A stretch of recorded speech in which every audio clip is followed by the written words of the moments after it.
Hello, my name is Conner McGowan. I'm a UCF Public History Master's student. And then would you please introduce yourself, Mr. Fonseca? I'm Aaron Fonseca. I work at the Cocoa Library in the Creative Lab, and I do the video stuff. That's fantastic. And then Miss Weaver Jones, would you please introduce yourself? I am Dorothy Jones. I live at Brevard Street, as you can see. I'm the mother of 11 children, all grown and gone. I was married for 70 years, I think. I married in 48. My husband died in 2016, so I don't know anything. But anyway, I don't know how many grands I have, approximately maybe 60, and great grands. All of them got kids. And I'm a born again Christian. Every chance I get, I want everybody to know, because I want to live according. And I love people. And I'm here on this earth for a reason. And I just had my 93rd birthday. I can walk and get around. It is just a blessing to be here. And I'm glad to be in this interview with today's paper. And I'm enjoying it so far. And I hope I will continue to meet other great people like you all. That's fantastic. And we reached out to you because you graduated from Monroe High School. So just to begin, what year did you graduate? 1948. That's fantastic. And why don't we start at the beginning? Would you please tell us about when you first entered school? Well, I entered school in the first grade in 1936 at old, at Old Cocoa Junior High, which is, as we went on to school, things changed. And that school went from first grade at that time to ninth grade. And when you finished ninth grade, you had to catch a bus. I have 4 brothers older than me. So they had to catch the bus like 5 a.m. in the morning at Mount Moriah AME Church. Well, we lived it on Cemetery Hill, which is on the other side of the water tower. And so, but anyway, they would leave early to walk to Mount Moriah to catch the bus to go to school. And it was night going and it was night coming back, because they say the bus only would go about 40 miles an hour. I think it is. And so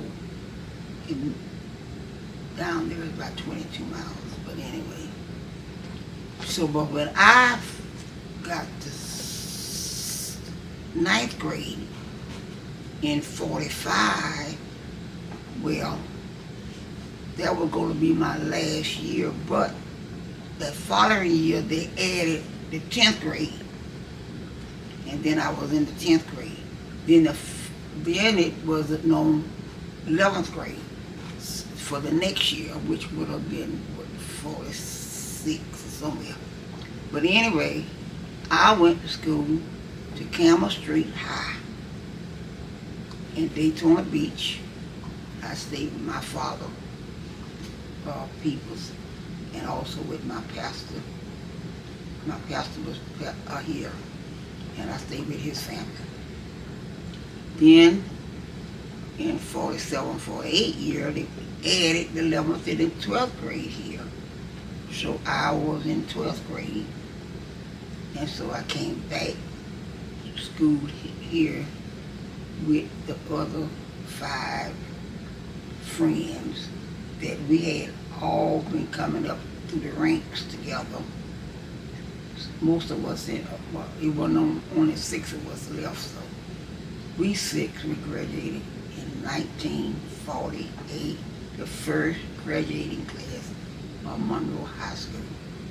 We had very fine teachers, very fine principals, And I never, not bragging, I guess I am bragging, never had no major problem or nothing like that. And I never was expelled or any of those things. I think I was a fairly good girl.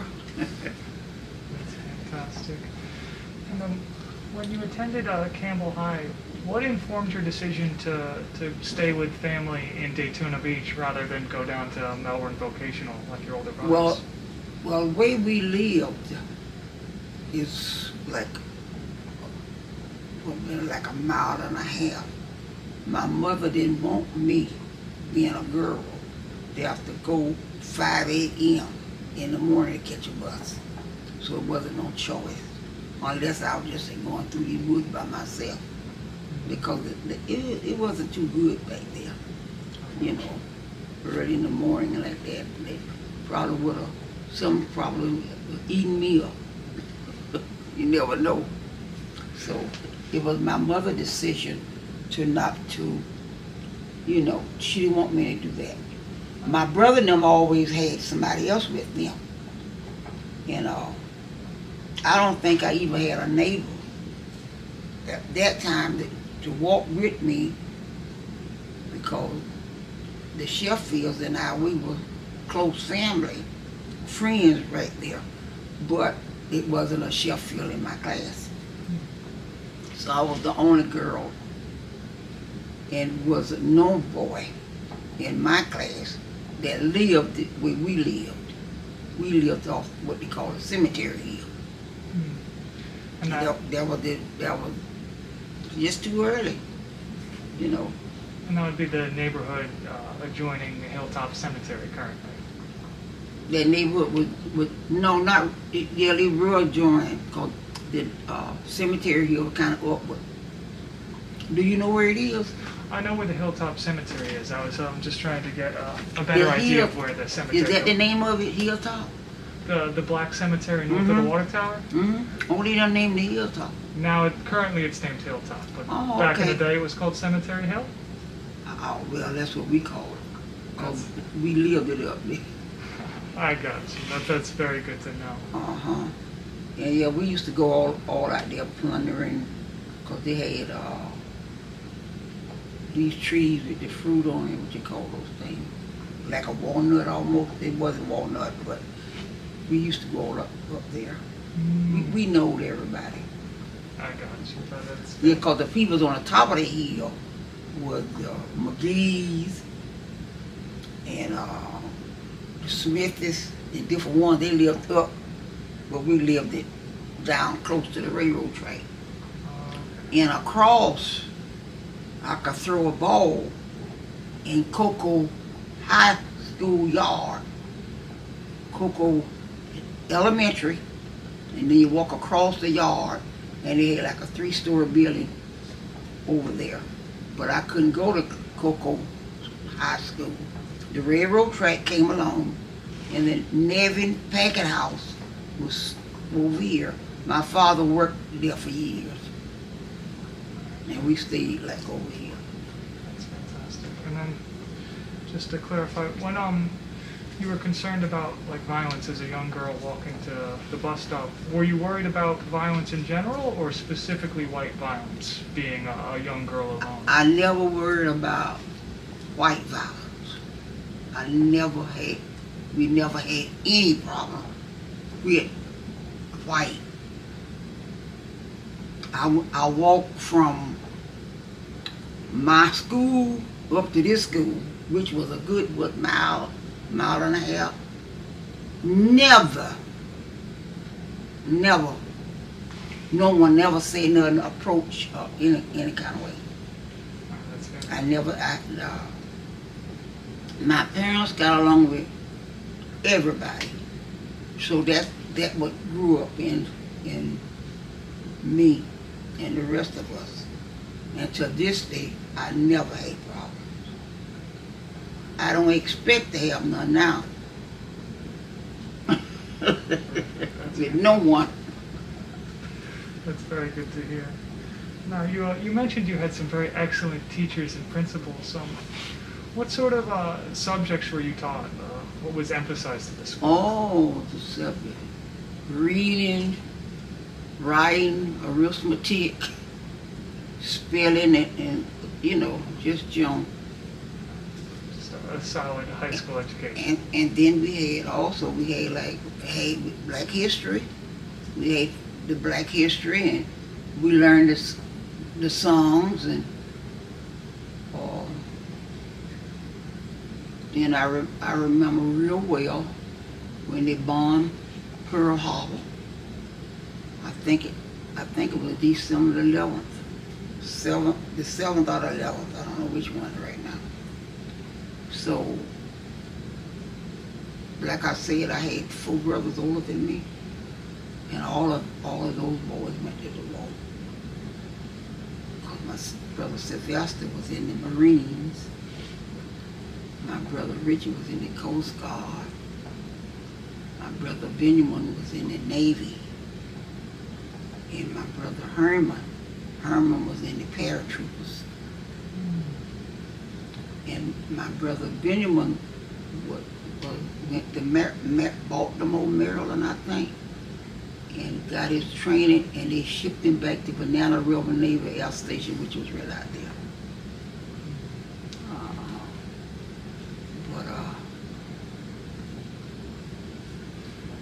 All of our lessons were just regular lessons, reading, writing, arithmetic, and spelling, and whatever, you know, like that.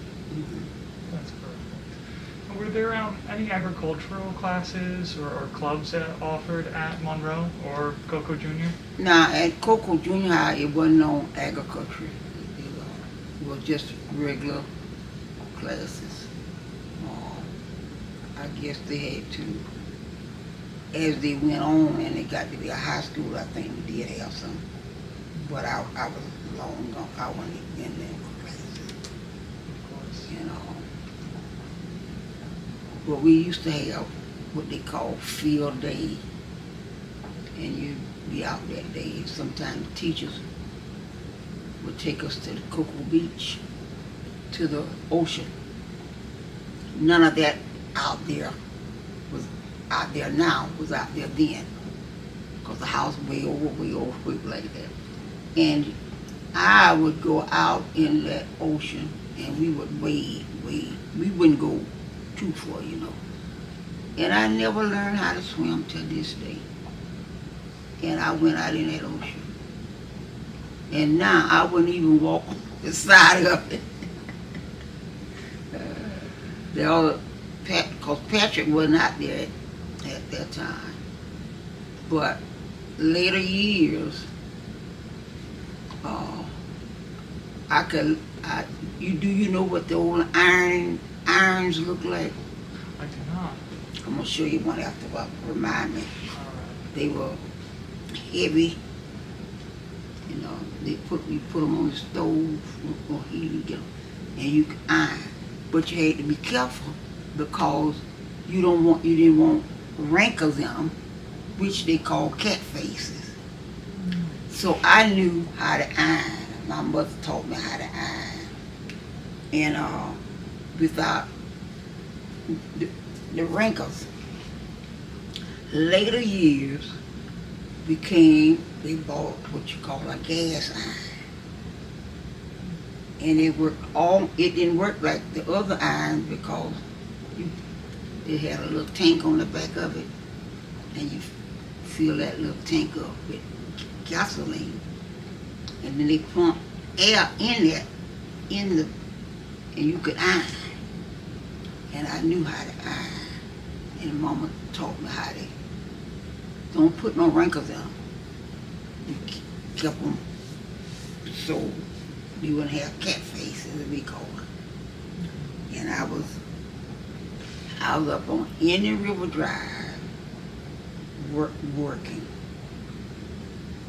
And this lady, their name is Y Singers. I wish I could find them today. They might not be living, but I believe they got some kids or some grandkids north. But anyway, Mr. Y Singer came home for lunch or whatever. And I don't know what Mrs. Weisinger told him, but they came into the room where I was, and he asked me where my husband was working and all, what kind of job. You know, I told him. He said, told me to help. My husband's name Harold Jones. He said, have him come out to Patrick. This was in July 1954. He went out there, I just want to cry. My husband went out there. They hired him. Pan America Airlines. He worked 40 years for Pan America Airlines. That's incredible. So your work as a domestic servant helped your husband get a job in Patrick. Mr. Weisinger, and they were some of the nicest people. You were talking about the white and thing, but they were white. But they was from the north. But you didn't know no different. Wasn't no different. And over the years, they left from Cocoa Beach because Pan Am was also in Miami. And so they moved down there. And then I would imagine they went back home later years. I don't know. But if I knew, see, I don't do this new stuff like you doing with that. I can't. I'm not. I didn't go to that school. But it is such a blessing if you go out and when you meet people, be nice. I know you do. I know y'all do. But you know, if you, whatever you sow, that's what you're going to reap. And I can truly say the Lord has blessed us, you know, wonderfully, you know. You know, and I think, I want to think sometime the people that I have known that have died within the last 2 years has been a great number, you know. And I'm still here. Not knowing nothing great that I done, but I feel like if I hadn't taken care of myself and been obedient, don't tell it. Because I have 7 brothers and all of them gone. But we have 3 boys that are pastoring, 3 preachers, and we got one of them is a bishop. You know, so I'm just thankful. All 11 of mine so far is living. Now you've mentioned the church and your faith quite a bit. Mm-hmm. You mentioned the church and your faith quite a bit as being important to you. It is. What role did the black churches have in what kind of what? In expanding Cocoa Junior High into Monroe or in black education in general? Did they did they have anything to do with the churches? Mm-hmm. They did. Well, all of the preachers and things, they belong to the church, one or the other, because they would have one thing about it at school. Twice a week, I think it was, we had morning chapel. And when we first would go to school, we had to go into the auditorium. And they had prayer and all, you know. And we had 2 music teachers. Miss Monroe, she belongs to AME Methodist. And Miss Allen, she belongs to St. Paul Baptist.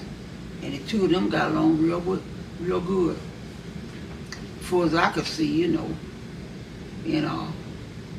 I'm sure they got along well because we would have seen it. You know, little children is nosy. And now, is that Miss Monroe the same Jessie Ruth Monroe at the Yeah, high school? yes, just the roof.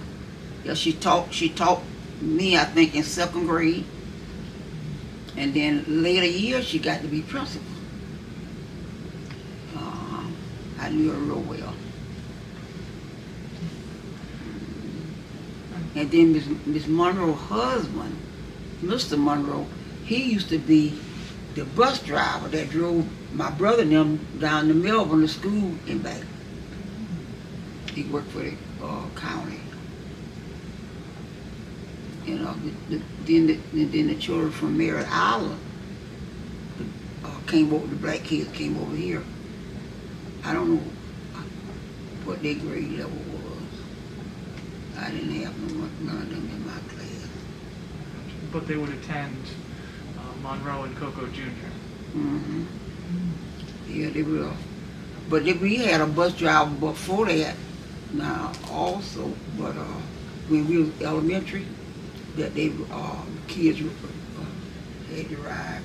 And his name was, I know his name, so I'll think of it later. Yeah. But I enjoyed school, and I was determined that I was going to finish 12th grade. And when my husband met me, he met me at a church convention in Ocala, Florida. I was over there. And he wanted to marry me. I was about 14, 15. I told him no, I didn't know him anyway. I wasn't going. So he came to see me off and on, a little over about 4 years. And we used to have a train come from, that's how I would go to school, catch the train and go to Daytona, go to school. And we used to have the bus. But now I don't think we have either one. They put the train back on to say, but this train used to come from Jacksonville, straight down. So you took the train from here to Jacksonville to stay with family and church? So you did? I was just asking, you used the train to move up there. You didn't commute. Oh, I just went up there for when I was in 11th grade. And my father, like I said, my father folks up there, and the pastor. I really stayed with the pastor's mother and father and sister, which was my friend. But I graduated, I think June the 4th, I believe. My birthday was June the 9th. I married June the 20th. I want to show you mine. I want to show you, if I can. I still have my graduation. The lady that interviewed me, I don't know who she was from. She was so nice. I don't know whether that's that. One of the young men that went to school with my children, his mother Johnny Mae just had her 100th birthday. You heard about that lady had her 100th birthday? I have not. Who was that? That's one of the boys that was over the Monroe thing, his mother. Oh. Miss Johnny Mae Jenkins. One of them Jenkins boys. I know her real well. I got my programs right in here somewhere. They borrow it, thing. We don't throw away so much.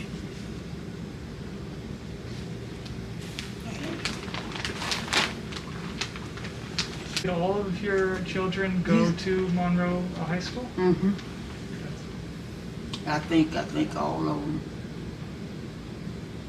All 11, yeah.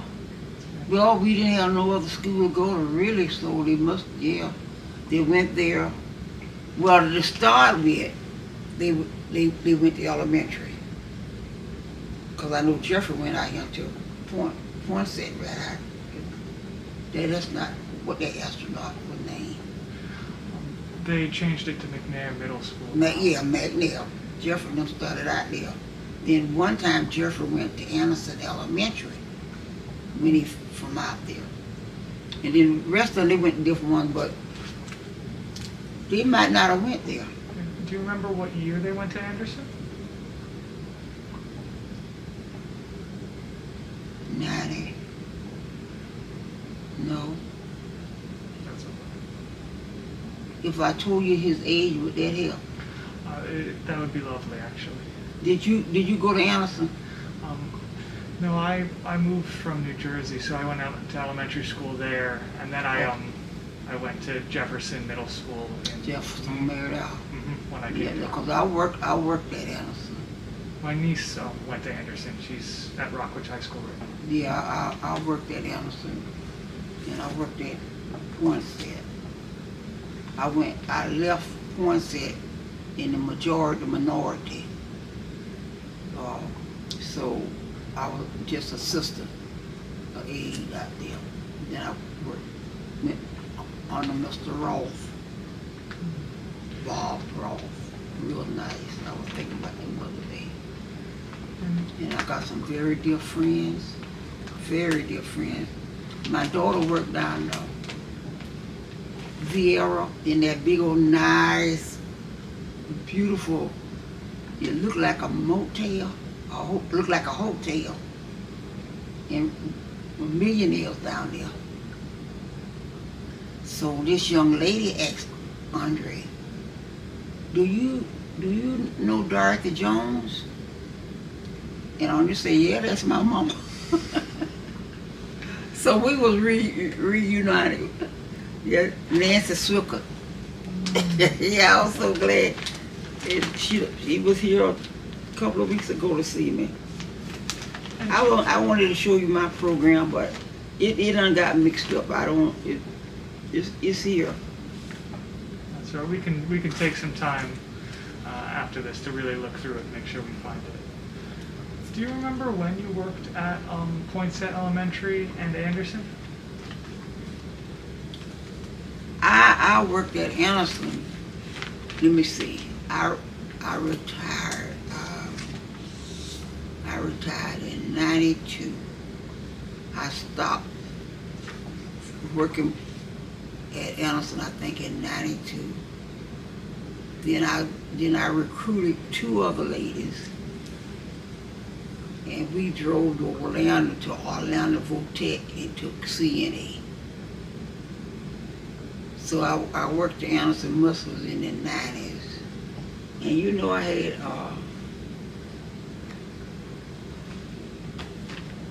I don't know. That's all right. I don't know what year. Do you know if you were working in the schools in the 60s or the 70s? Say, did I do what? If you were working in the schools in the 1960s or 70s? I believe so.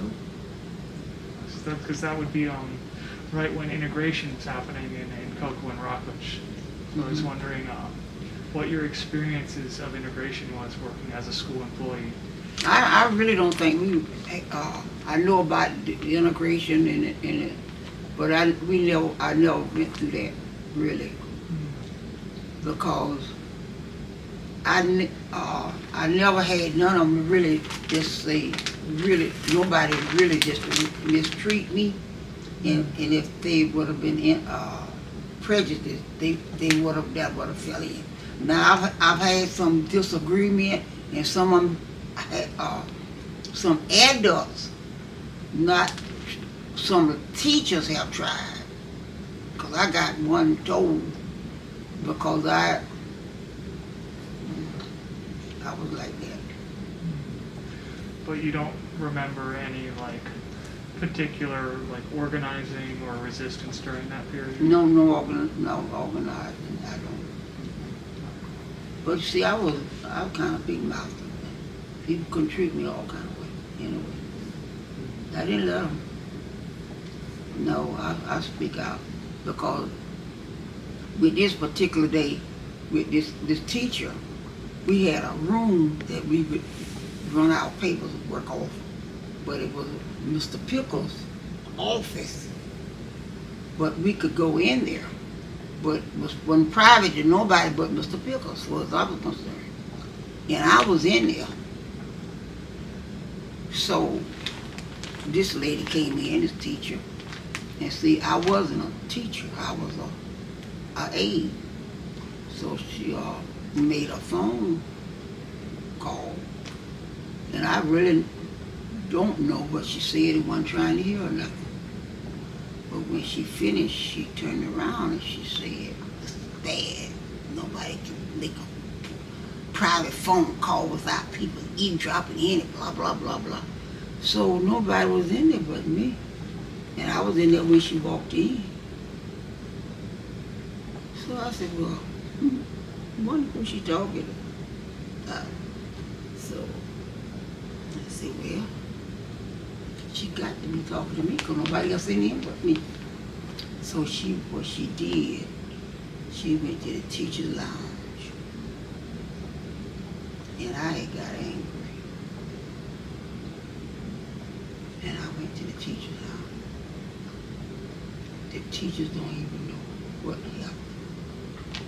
I went right up to her face. I said, that office is not private to nobody but that teacher. I called him by name. I said, and I don't know what you were talking about or what. And I let her know I didn't like it. And I turned around and I slammed the door. I did. And what made it so nice, she had some of the prettiest flowers she would sell.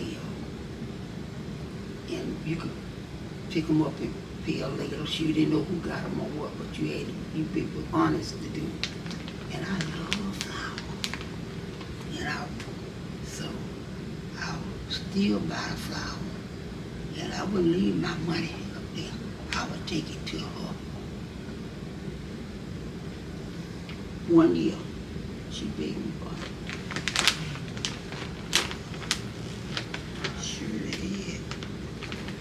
But I didn't let it go because I'm going to treat you nice. But now I think I would ignore it. I don't think I would. She told me, but she did tell me, she said, you was a bigger person than I am. And she begged me pardon. So that should have been sufficient.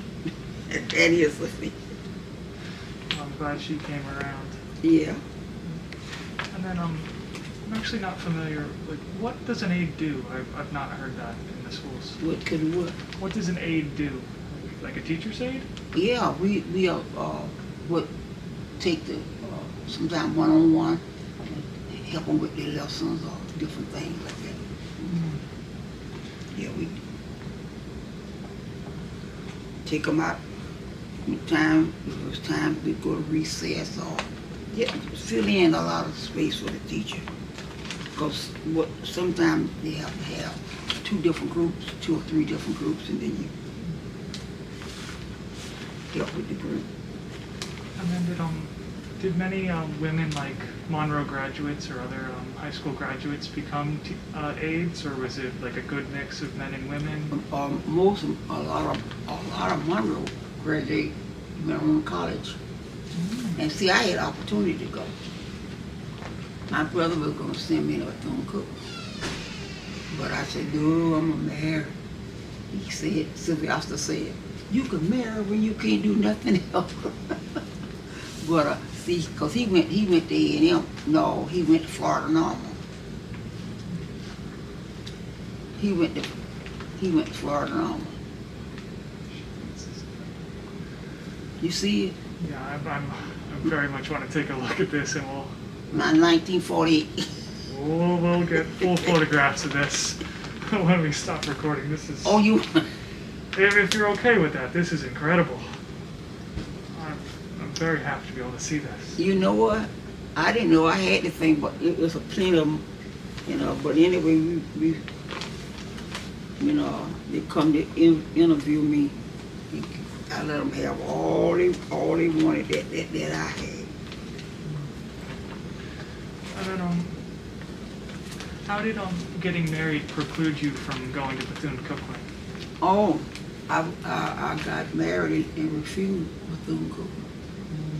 Then I regret it later. Because I could have married, but my husband lived in Nassau County. Up, you know where Yearly? Fernandina? You know where them woods? Out there. That's where he's from. So I lived up there 2 years. Then we come back to Cocoa because he couldn't find a good job up there. Then he had to leave from the woods to go over to Fernandina to work. That's 40 miles for, and then no car at that time. So I said I was 18, he was 19. But that's all right, we stayed together. He was a good guy. Yeah, he did. Be 7 years in October. But he was a real good guy.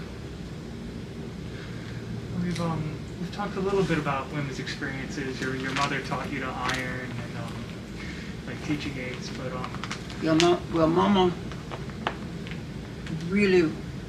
I really had excellent parents. And in our home, they didn't never fought. I never seen my daddy, we call him Papa. Yeah, I never seen Papa hit Mama, and Mama didn't hit Papa. But Mama grew up without a mother. Her mother died, she said when she was 9 years old. And I knew my granddaddy, her father. But what I liked so much about Grandpa, it was 5, 6, or 7 of them. And he kept all those kids together. And I just thought that, and Grandpa told me he was born in Walterburg, South Carolina. So some kind of way they went on down and they ended up in Ocala. And then in 22, 23, or 24, they end up in Florida.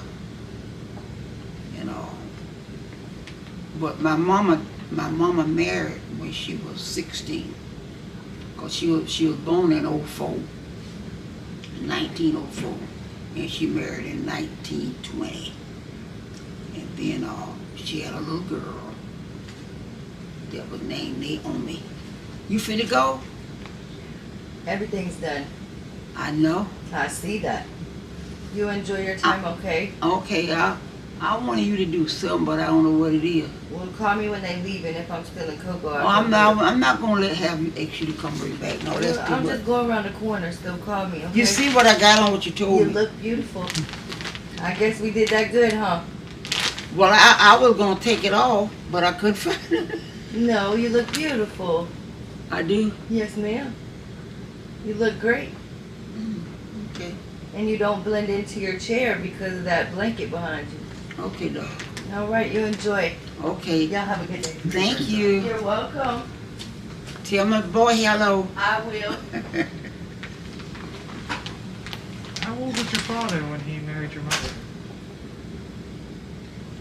I don't know exact. Mama was 16, and my dad was born 1897, and my mama was born in 04. How many years of that? About 7. So they would've been About 7? about 20, 21 or so. About 21? Right around that. Okay, but anyway, they were together all of those many years then, and he died, and him and her, they died here, both of them. I don't know exactly when mama and daddy died now. I have to write stuff down in the Bible. Forget. But my daddy used to smoke Prince Albert tobacco. He rolled it. But he was a good daddy, and worked over the Navy packing house for years. And when he left Navy packing house, he went to Patrick Air Force Base. Patrick, that base had come in. But now my husband used to go all down them islands, the Pan Am, and we could travel 90% discount. The only thing that we didn't do that I wish we had done, when my husband worked for Pan Am for 25 years, we had a free trip around the world. And we went to it.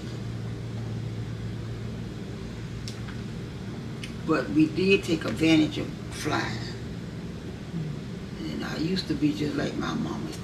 If the good Lord wanted me to fly, he gave me wings. That was what my mama used to say. But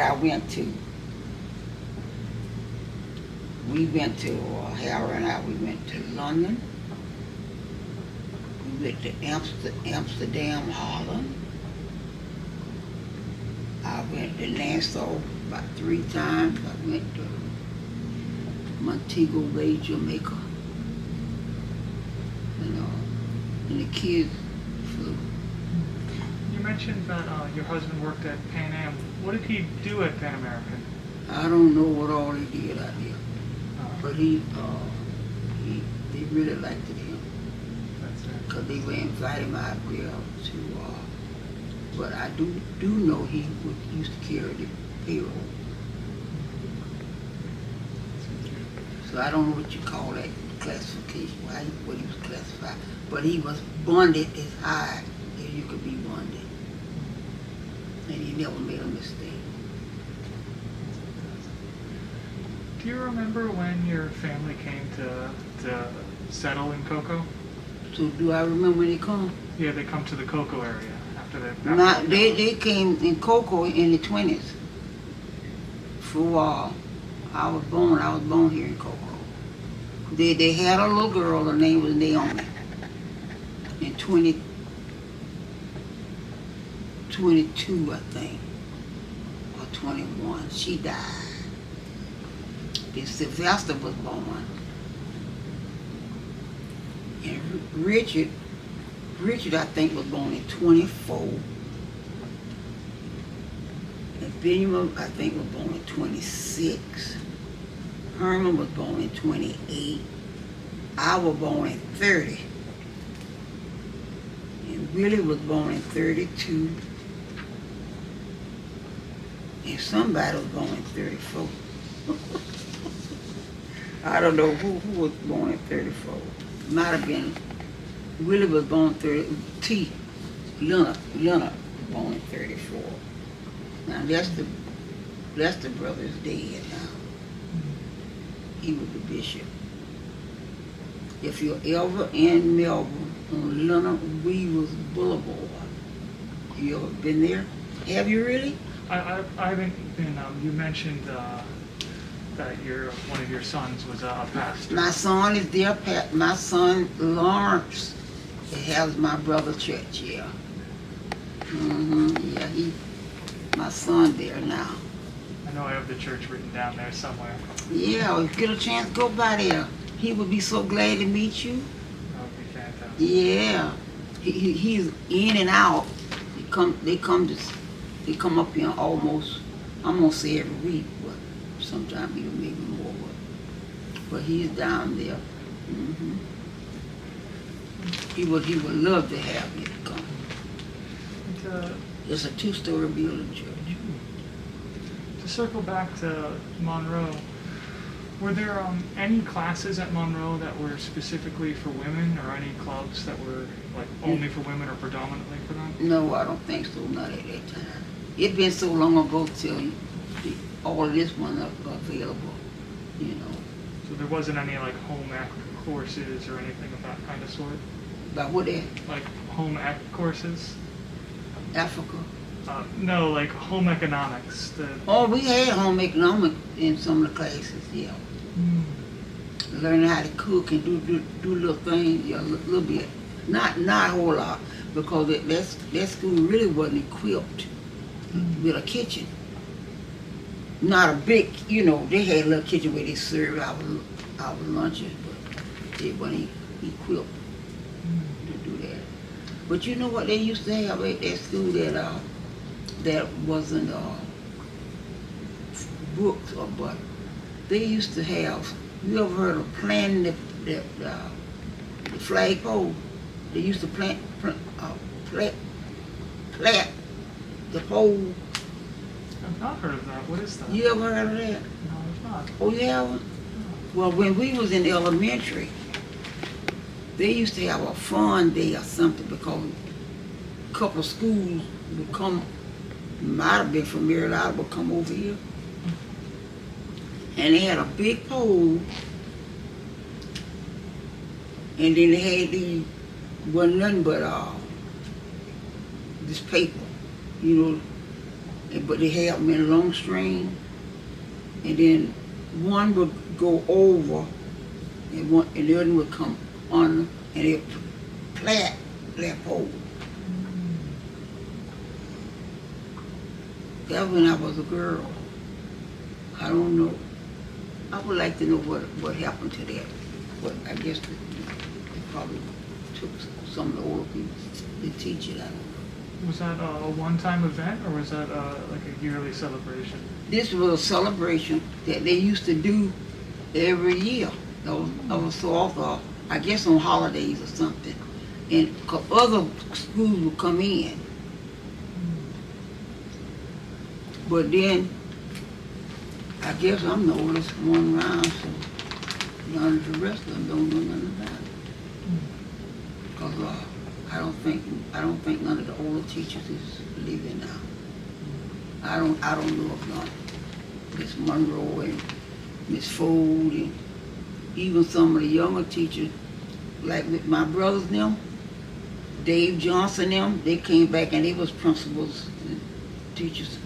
They gone. And I heard she died, lately, Mrs. Johnson. So. And then, while we've been talking, we keep end up speaking about other black schools in the area, like Melbourne Vocational and then Merritt Island. Like, how connected were the black schools in Central Florida? How did that work? Like, was there like a lot of like sharing and collaboration between the schools in the area, or like sports rivalries, or how did you relate to the? Now see with that part, all I know about that, I wasn't old enough to go in the mixture, but my brothers now went, which is older than me. They went to Melbourne, and I know they participated in the footballs and the basketball and stuff like that. I guess that's about all they had to participate in that time.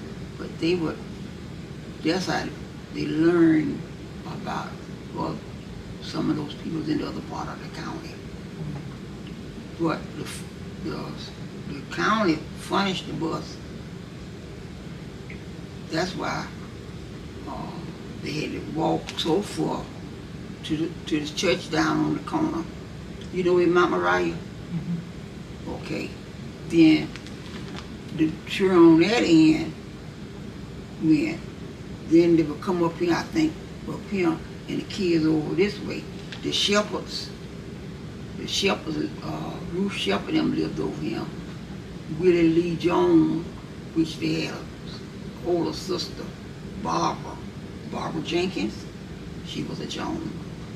But they lived it over there on the corner at that time. And them was over this way, I don't know, maybe four or five. But when you picked up from there. But I didn't ever get into that. So, because that was, Mama said that was too early for me. When you were at school, did you do any clubs or extracurricular activities or sports? Mm-mm. I didn't do the sport. I got you. My classmate Ruth Shepherd. Now Ruth used to play the basketball and stuff. I didn't never do that. I played ball home, but I didn't play it at school. Cause see, those girls, they used to have tournaments and all of that. Now my brother and them went did that, but I didn't. I wasn't a tomboy. I got you. And then on that note, what did you like to do to like pass the time and for fun, like as a child at Cocoa Junior in Monroe? Well, I tell you, I always liked it if I could get a little job working or something like that. You know, I never did go out in the streets or go to something that they had fun. And I didn't go to the baseball games.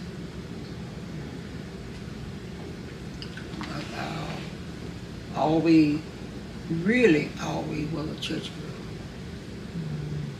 And at that time, when I was coming on, the churches didn't do some things that they do now. You know, they moved. I like the way I was raised. I was just an old-fashioned girl. What's different about the churches then compared to now? Hmm? You mentioned there's a bit of differences in how they do things. What's different about the churches back then compared to? Well, I think they're different in a lot of ways, and I don't think it's a bad thing because the churches have built up so, and they got their own gyms, and they got their own everything. They don't have to go all the way down to the different halls and different, you know, like that. So that's why I say I think, you know, because they got kitchens, their own kitchen. They really is in good shape. And then they could play on their own, you know, grounds now. But a long time ago it wasn't like that. Not where I was, because I grew up Church of God in Christ up there. You know, we had a good sized church, but we had outside toilets, you know. So now you don't have none of that. And then now they got kitchens. But those folks had to cook home. But sometimes they have had, I remember one time they have had a little shed on the outside where they could cook in the daytime, but you couldn't do it at night. So things is much better. That's good to hear. Now they got air. I remember when they didn't have no air. But they was at church. And they was there on time. And plenty of them there too. Yeah. So we've talked a bit about the facilities and resources at Monroe and Cocoa Junior, but would you like elaborate on what was available and how it's different? Like, What they are. yeah, what kind of like facilities, books, kitchens? You've talked a bit about, but I wasn't sure like what kind of things were possible and what kind of buildings they had for that. What you mean at church or at? At Monroe and Cocoa Junior. At high Well, school. now Monroe, for us, we always had books. And we had good teachers. At least I think that they were good because the little bit that I do know, that's where I learned. And I did go that one year in Daytona, but I was 11th grade then, so I got my foundation pretty good. And so Monroe had good teachers, and to me they had good patience. And then you cut up, those teachers spanked. They might have a little belt, but you know, and then you were scared because you didn't want your mama to know it because you would have got her. So I think they did a good job. And all that I do know, might not be all, but all the foundation, it came from That's school, my school. And I can remember so good the first grade. When I was in first grade, they used to teach them off a tablet and turn the page, flip the page. You know, they was that the book was just was in the book form like that. But you know, long pages. You know, her name was Marion, Miss Marion. Yeah. But, they did a good job, because when you was in first grade, you didn't learn, you didn't get promoted. So you mentioned that oh, sorry. That's one of them Jones girls. Number 6. Oh, number 6. Yeah. They know they don't. Yeah. Yeah, Jeffrey, my baby boy. He always, every month, he'll send me a letter. Yeah, so, and he put on the number 11. So you mentioned that the teachers did a very good job preparing you, but did you notice any differences between the facilities available at Monroe High versus Cocoa High School, the white school? Honey, we didn't get it in that white school. I know that you weren't in there, but We didn't get in it. mm-hmm. We ain't never seen in there. I know it was different because I lived it. 'Cause I could throw a ball in the schoolyard, in the white yard. And over here was elementary. Big building, bigger Monroe there. All right. You know, all in the back I have was nothing but equipment. And you could walk across the grounds, and it was about a 3-story building over here. And they had a ladder where they could walk up the steps in a ladder on this side. That's all we seen. I don't know how in there looked or nothing. But you know what? That didn't bother us. I had a good life.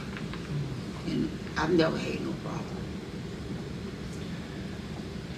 Fantastic. And I never had a problem. I know that the local black community was very instrumental in funding the original construction of Cocoa Junior High. But at your time, how involved were the parents and the rest of the community in supporting the school and your education? See, the parents seem to have been very together because they used to call it the PTA and all of that used to meet. But we didn't go to none of those meetings. But whatever they wanted, they worked together. Look like to me, as far as I can see.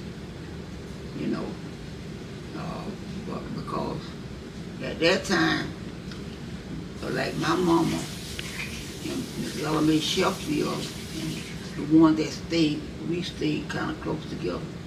None of them women could drive. And they would get out at night together and work and walk to the school, just to aid them.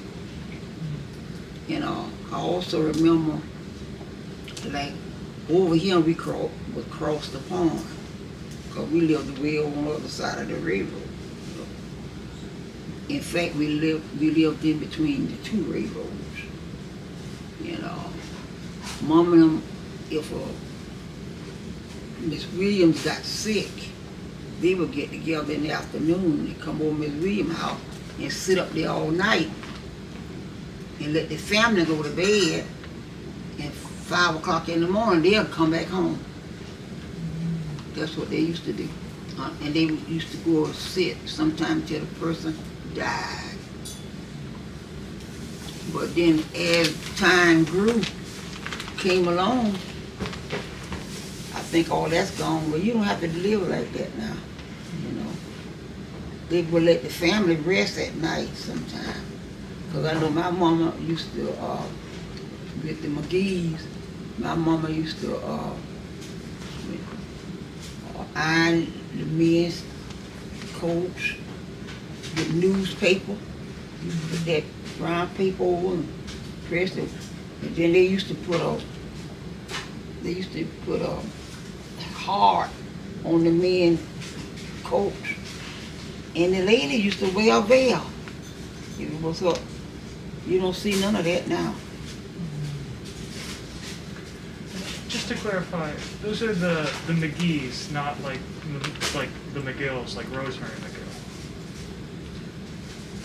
Do I know I'm sorry, I'm just, I I want to know. make sure that I've got like the pronunciation right. Rosemary? Like, when you're talking about the McGees, you're not talking about like anyone from Rosemary McGill's family, are you? The McGee's up, they're teachers. They're teachers now, but I think both of them, I think him and older dead. But I know Rosemary. So she is a part of that family? Hmm? Is she a part of that family? No. Okay. She, but Rosemary, the Rosemary I know, she's not a McGee. Okay. She's something else. Okay. Yeah. I want to make sure we have the family straight. 'Cause I don't Yeah, know the history. Emma McGee and Ola McGee. And then Ola got a son named Randy. But I don't know where he ran. It was quite a few McGees. I mean, I think it's more than one set. Because I know Miss Polly. When I was a girl, she used to walk the railroad track. Because she lived it on the other side of the track. Well, on the other side was Miss Polly. But him and Ola, they talk out there. You've mentioned the citrus industry and the Nevins packing house a couple times so far. Did the harvest season or the citrus industry like impact school attendance or impact the school in any way? Not the school, I don't think. But my dad worked Nevins. And Harvey was down there. And my dad and mine worked down there some. I know one of my brothers used to work there. Sylvester used to work the one, but it wasn't Harvey. He worked across the road from Sylvester was the oldest son. Oldest brother, but the oldest son, my mother's oldest son. But they used to get jobs in the summertime, I think, until they got old enough to go to service. They went to overseas. Sylvester went to Camp Lee Jr. And my son David across the street went to Camp Lee Jr. You know, that's the one they say, if you went there, you're supposed to call in and report it. You know, some kind of thing that is available for the Marines if you went to Camp Lee Jr. I've seen some of that. You never see it advertised? I'm remembering them now. Yeah, they got a lot going on. David went. Yeah, my son and my brother. You went to Coco Junior like during World War II. Do you remember that affecting the school or changing anything? At Coco Junior High? Yeah. Do you like how did the war affect your time in school? Oh, war didn't hurt us. You know, I went straight on. I was so young. See, when they bombed Pearl Harbor, I was only 11. I think they bombed December 7th and 41, right? Wasn't it on a Sunday morning? I don't remember the I exact. think it was ex-Alexa. Alexa. When was Pearl Harbor? The attack on Pearl Harbor was a surprise military strike by the Imperial Japanese Navy Air Service against the United States Naval Base at Pearl Harbor, Hawaii Territory, on the morning of December 7, 1941. You were perfectly right. December 7th. And was that a Sunday? I believe so. That's all right. I think it was a Sunday. I remember. And we used to, they used to have, there were about four men. It was Cook Jackson, and Mr. Brown. It looked like it was two other men. They used to have, they were gospel singers. And they would sing about Pearl Harbor, about the war. 1941, when the Second World War had just begun, Hitler from Berlin stretched out his paws. He brought the European countries right into a war. Then Hitler himself, he had some plan out some place they called the No Man Land, and it was this, and we'd go and hear them men sing that gospel, they song. They sung about that war. And then, was singing and music important to you when you were a student at Cocoa Junior and then Monroe? No, I used to sing in the choir at Monroe, under Miss Monroe. Miss Monroe was the piano player. But when I was earlier, I didn't sing. I don't know whether they had a little junior choir, but when I was in the high school, I did. Did you travel at all when you were a part of the choir? I don't know whether they was travel or not. Not that far, not that time. But no, I didn't go. I traveled through the church. You know, that's how I got around. Going to church conventions. And I'm slated to go next week. Next week is the day, what is the day, Friday? Today's Friday. I'm supposed to go Tuesday, I think. I think the Wednesday's the 13th, I think. Because they're going to have a senior citizen. And I think I'm a senior. I'm supposed to go, I think I'm going to leave Tuesday. And I think the lunch is going to be Wednesday, something like that. But I'll stay in the motel. And, you mentioned how important it was to, fully complete your high school education and get your diploma from Monroe. What do you feel that Monroe prepared you for the rest of your life? What I do what? How do you feel that Monroe prepared you for the rest of your adult Well, life? I think they offered it, and I took advantage of it. My high school education, because this is the main thing I wanted to do, was to finish high school. I do wish I would have had the same determination about going on to college, because I had the opportunity to go. And when I went to school at Campbell Street High in Daytona, that was during the time when Mrs. Bethune was living. And I got a chance to see her. Not that, if I'd have known, I would have tried to have a picture made with her, because she used to sit out in the front of on the side, and girls would be all around her, and I would come by, but I didn't ever go there where she was. I had a friend named Ruby Lee Nichols that was from Cocoa. She went to Bethune-Cookman, and I would go to see Ruby Lee. But if I had known Mrs. Bethune like that, because they had a lot of Bethune, a lot of stuff was around there, because Bethune had a funeral home too. I saw it, but I always was fairly obedient when I would leave to go from A to B. I always did, because I've had girls that were so hard-headed, they didn't come back home. Some of them died, So, and my mother had wisdom enough to show me different little things, see so-and-so and how this one did. And I always was scared. I'm still scared of that bad life. So,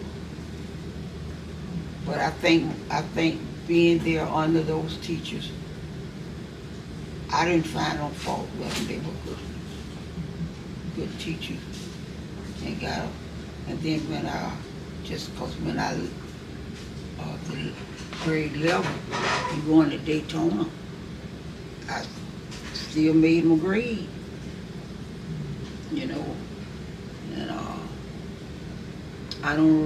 I remember none of the students' name hardly, and I had a good little friend, you know, she and I had a similar thing together because she had from a big family and I was from a big family.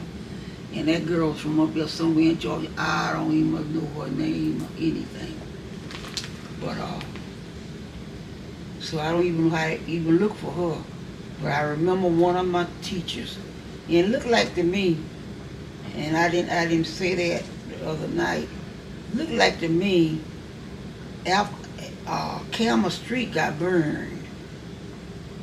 Campbell Street got burned during the time I was, because we did, instead of us going Campbell Street, something happened, and we went to going way out northeast from the project. And now I want to believe that's where the new mall is. No one told me that, because I don't know who to ask, because my girlfriend, Bob, Brown, they dead. So, but I got a lot of cousins there, but I don't even know whether this set of cousin lived there, because one of my cousins pastor up on US 1, one of those boys. So I don't know. And Susan, I can't ask her unless she got dementia. So I don't know. Do you feel that there were any opportunities available to you because you graduated from Monroe? Did I ever have any available? I'm saying like what opportunities became available because you graduated from Monroe High School compared to if you didn't graduate? No, I don't think none came available because of, I don't know. I don't think any of them. I was just seeing if there's any ways in which your life might have been different without having Monroe High School be here. The thing would have been a lot different because I got that little foundation. I wouldn't have been able to. Just like when I went to school over in Orlando Hotel. Then you have to know different signals and different things. If I wouldn't have, you know, just little simple things. You know, so I'm glad I got the little background I got. When you say that Monroe set your foundation, are you talking about more than just your academic foundation? Was there like any moral components or like character? No. So it prepared you intellectually for the rest of your life? Yeah. I don't think, I already think I had a morally good foundation. You know, I think they might have helped some, but I would love to say I got it from my church folks and my parents. That's the foundation, because they are the one was 24/7, you know, with me. So, and I can't thank them enough even to now, you know, and I think that because it was them, my parents, that really, you know, by me being the oldest girl,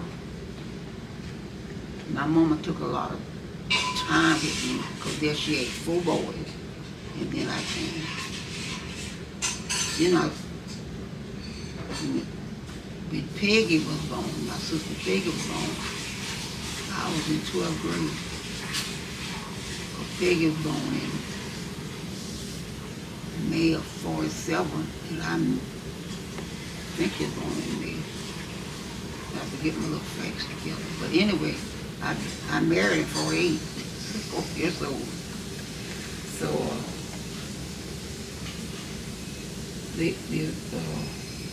good mama. And she would spank you too. And she knew how to spank. So, and I'm thankful because then when I became a mother, you know, and I knew what to do, how to do, and how not to let them just run over you, you know.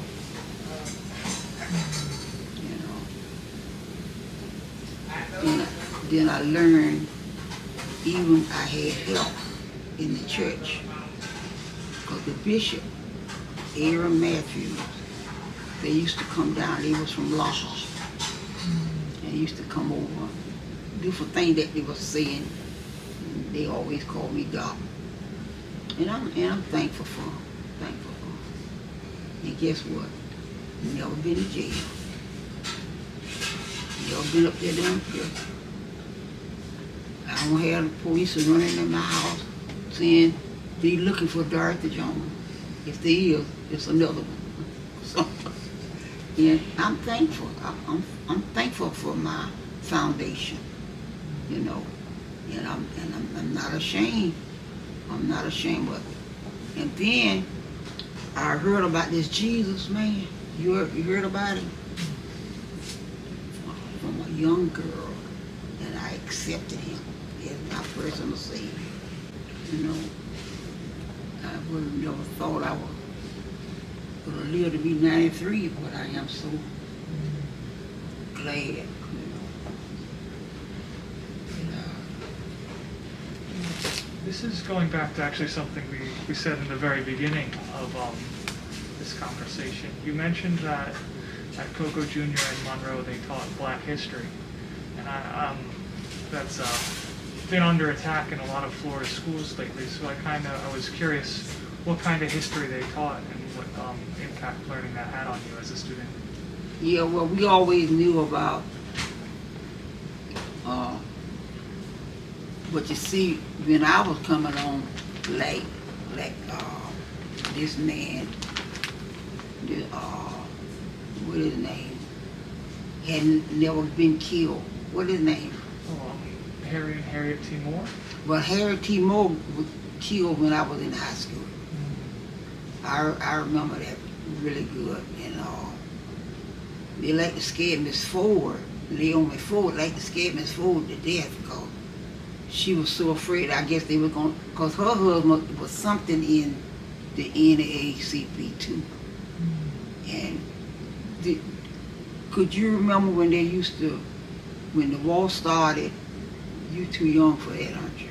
Yeah, I'm too young, but I'm very happy When to they hear used to, about when the war started, and things was so bad that they used to blow the whistle downtown 12 o'clock in the daytime. Well, they bombed Harriet T. Moore house, and they like to scare Miss Ford, poor thing. She was just running because her husband was part of the NAACP. So, I don't know if them doing all of that, you know, and going on. So. Do you remember any of the civil rights organizing, or were you involved in any way back when you were a student? No, I don't remember. I remember some names, but I was young, real young.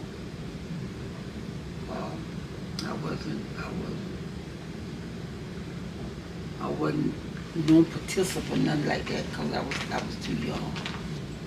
But Miss Ford, her husband, they used to blow the whistle, the downtown. Downtown Cocoa? Blow alarm. And when that alarm blew a certain time, you were supposed to cut out all your light. And then what used to happen after, then Mr. Ford sometime would walk just to see whether the light, because they said if bomb, if they ever started dropping bombs, then I guess we wouldn't be trying not to be a target for them. So, and it was for like I think it like to kill Miss Ford.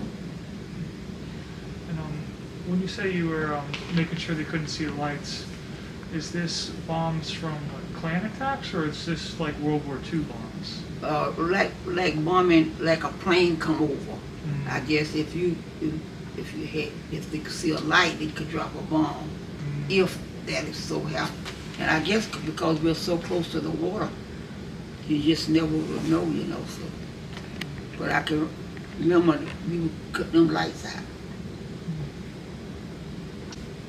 I don't know what I have done. I have always tried to participate in the Monroe reunions, and I got several things in here saying I'm going a certificate of what this one say. Lifetime member. Oh, I don't know whether I ever showed anybody that. I don't know when I do think I participate. Even if I don't go, I like to participate. See if I can do something.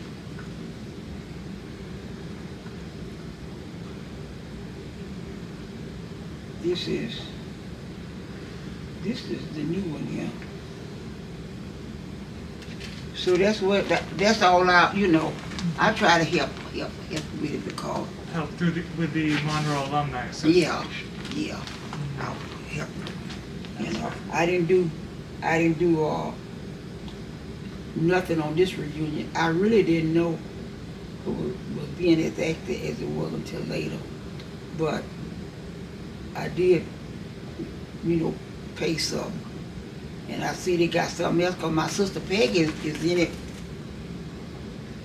Good. I would like to pay it up. Donation, give them a donation.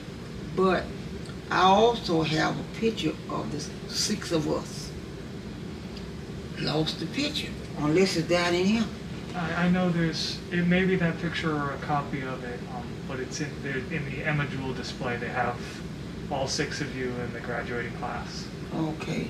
So. Yeah, because it was up to today's paper. And this lady up there stated that when we graduated, she shook all our hands. But I don't know. I was surprised when that child brought me the picture back. I had it here, but maybe the next reunion, if I'm alive, maybe the next reunion we could have a picture of it, of the 6 of us there. Juanita just died. Juanita been dead over a year. And Leroy. And I went to James' funeral.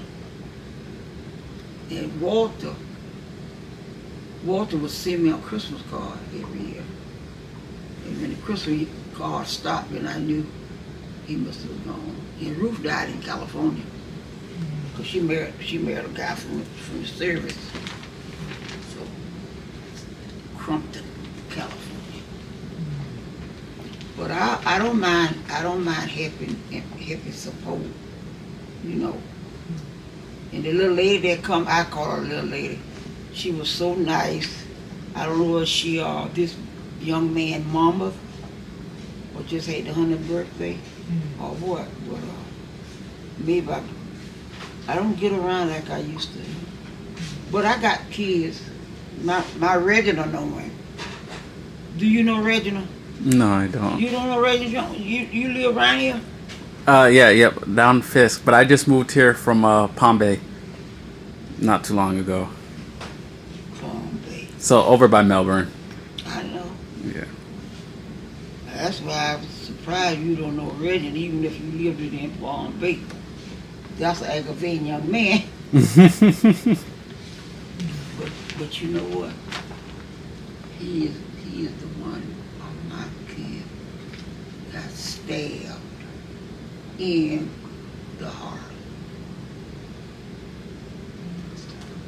And the doctor told me say we lost him. See, but Dr. John brought him back. I said, oh, but I knew it was the Lord. Stabbed in the heart. He just, all of them good-hearted, and they, but he realized now.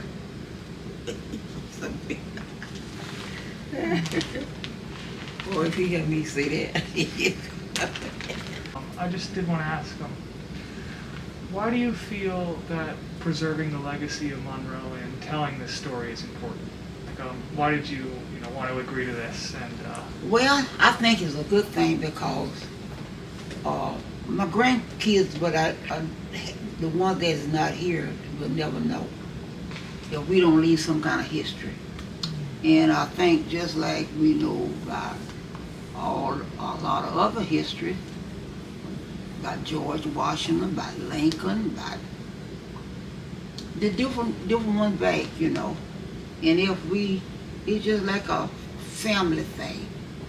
If we don't tell them what my parents were named and what my great parents, granddaddy was, they'll never know. And so many times, what I think is happening, there's a lot of these children marrying some of their relatives because they don't know the history. A lot of history I don't know, because I know what my father said. Now my father got plenty of people. If you ever go to Daytona, meet them Bells and them Smiths and them, you name them, Walkers, a lot of Walkers down here in Miami side. But you never know that. I married a Jones, I'm a Weaver, I married a Jones, my daughter married a,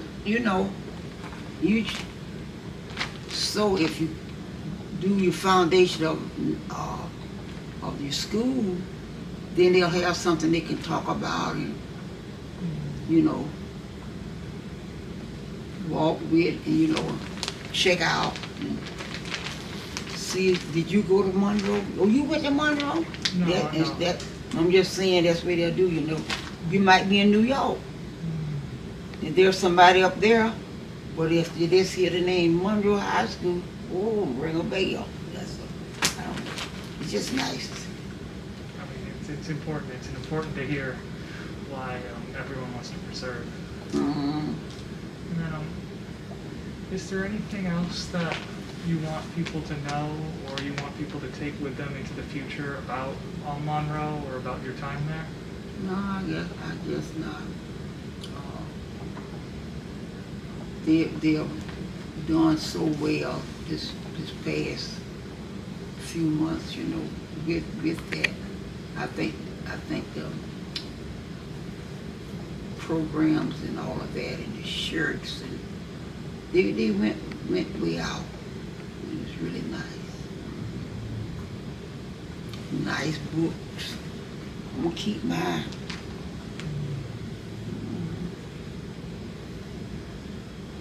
In one of those books I see one of my brothers, I think Sylvester's is in one. Sylvester done went to school there too. Till what? They went up to 9th grade, I guess. So they went there. And one of my brothers was on in baseball, and they had a lot of pictures one time when I went to a reunion. But I haven't been to the last reunion for a while. I can't get up and down these steps and things in my life. So I have to slow up. Well, it really has been an honor speaking with you. I'm very glad to hear your story and to learn what you've done and then, what knowledge you've made. Yeah, I've had some good times at old Monroe. That's perfect. Well, thank you. This has been fantastic. I hope it'll work out all right. I hope it was something that you would have want, you know. I think this is going to work out great. I'm very happy to have this, and we'll get it transcribed and uploaded. This is Yeah. You over there smiling and laughing.